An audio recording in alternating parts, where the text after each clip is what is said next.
Bom, Alessandro, a gente se encontrou mês passado. Fizemos testes juntos, acompanhamos esse movimento. Agora ele vem efetivamente para a última etapa dele, né? Que é a etapa que ele é colocado à venda. Alessandro, comenta um pouquinho tecnicamente como é que o Skyros vai se diferenciar de tudo que o mercado já viu e a tua expectativa para essa feira em especial. Bom, bem lembrado, nós viemos de uma trajetória onde há algum tempo atrás era um sonho, depois se tornou uma realidade o voo em Dáquila.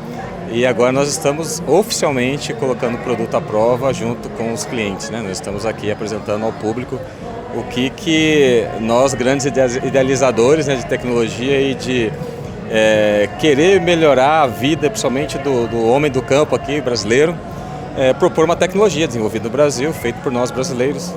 E a expectativa é que mais pessoas saibam do que nós estamos fazendo, trabalhando, e o grau de maturidade que o equipamento está chegando, né? Então, a cada lugar, a cada evento que nós participamos, nós levamos o Skyros cada vez mais maduro, cada vez mais aprimorado, cada vez mais pronto para colocar à prova, literalmente, né? É um ciclo que não é curto, porém ele é feito de etapas e nós já estamos caminhando nessas etapas já tem algum tempo, e a cada dia que passa ele vai ficando cada vez mais pronto.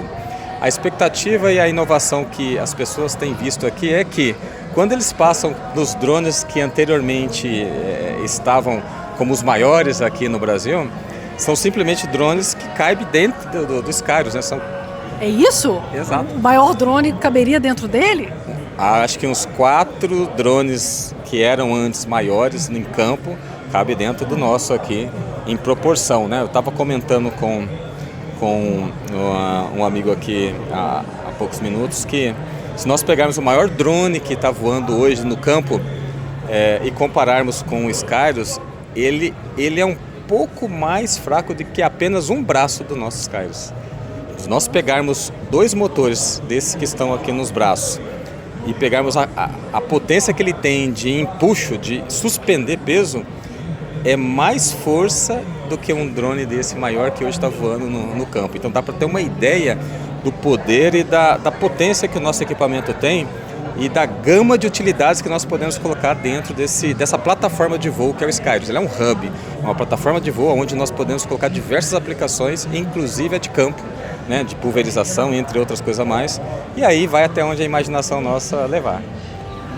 Para mim, que sou leiga, da vez que eu conheci vocês lá em Dáquila, para essa versão do Skyros, quais foram as principais mudanças que ele teve?